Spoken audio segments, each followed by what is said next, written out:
بسم اللہ الرحمن الرحیم۔ سورہ یوسف کا انٹروڈکشن پیش کر رہے ہیں۔ زمانہ نزول اور اجزائے مضمون سے شروعات کر رہے ہیں۔ سورہ کے مضمون سے مترشح ہوتا ہے یہ بھی زمانہ قیام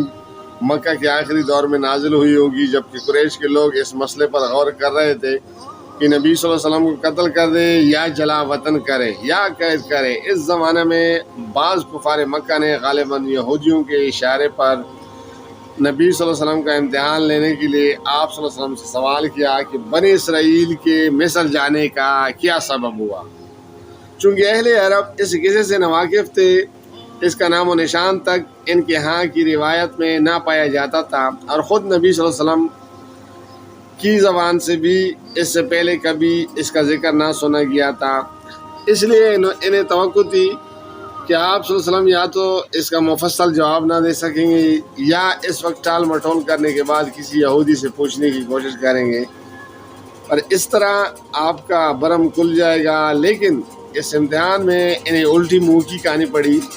اللہ تعالیٰ نے صرف یہی نہیں کیا کہ فوراً اسی وقت یوسف علیہ السلام کا یہ پورا قصہ آپ کی زبان پر جاری کر دیا، بلکہ براہ اس قصے کو قریش کے اس معاملے پر چسپا بھی کر دیا جو برادران یوسف کی طرح آن حضرت صلی اللہ علیہ وسلم کے ساتھ کر رہے تھے۔ نمبر 2 پہ آتے ہیں مقاصد نزول۔ اس طرح یہ قصہ 2 اہم مقاصد کے لیے نازل فرمایا گیا تھا۔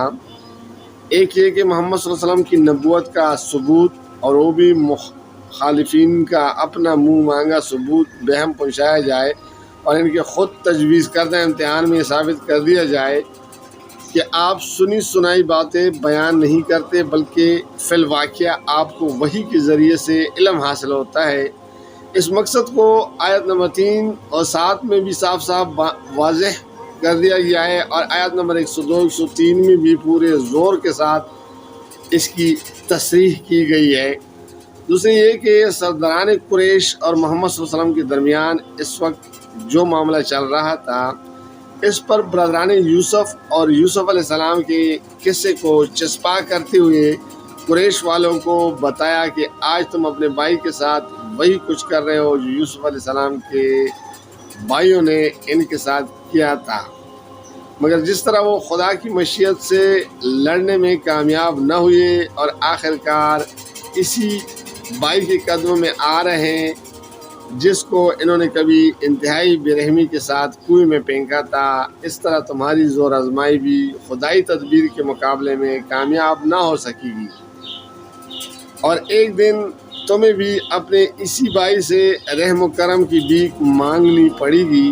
جسے آج تم مٹا دینے پر تلے ہوئے ہو۔ یہ مقصد بھی سورہ کے آغاز میں صاف صاف بیان کر دیا گیا ہے۔ چنانچہ فرمایا گیا لقد کان فی یوسف و اخواتہ آیۃ للسائلین۔ یوسف اور اس کے بھائیوں کے قصے میں ان پوچھنے والوں کے لیے بڑی نشانیاں ہیں۔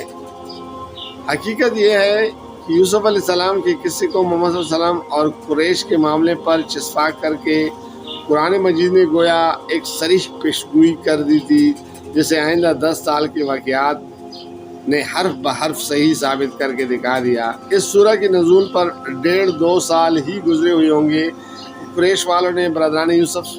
کی طرح محمد صلی اللہ علیہ وسلم کے قتل کی سازش کی، اور آپ کو مجبوراً ان سے جان بچا کر مکہ سے نکلنا پڑا۔ پھر ان کی توقعات کے بالکل خلاف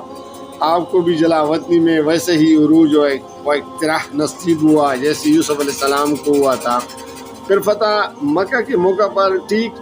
وہی کچھ پیش آیا جو مصر کے پایا تحت میں یوسف علیہ السلام کے سامنے ان کے بھائیوں کے آخری حضوری کے موقع پر پیش آیا تھا۔ وہاں جب برادران یوسف علیہ السلام انتہائی عجز و درماندگی کی حالت میں ان کے آگے ہاتھ پھیلائے کھڑے تھے اور کہہ رہے تھے تصدق علینا ان اللہ یجزی المتصدقین، ہم پر صدقہ کیجئے، اللہ صدقہ کرنے والوں کو نیک جزا دیتا ہے، تو یوسف علیہ السلام نے انتقام کی قدرت رکھنے کے باوجود انہیں معاف کر دیا اور فرمایا لا نجرب علیکم اليوم یغفر اللہ لکم وہو ارحم الراحمین، آج تم پر کوئی گرفت نہیں، اللہ تمہیں معاف کرے وہ سب رحم کرنے والوں سے بڑھ کر رحم کرنے والا ہے۔ اسی طرح جب یہاں محمد صلی اللہ علیہ وسلم کے سامنے شکست خوردہ قریش سرنگو کڑے ہوئے تھے اور حضرت صلی اللہ علیہ وسلم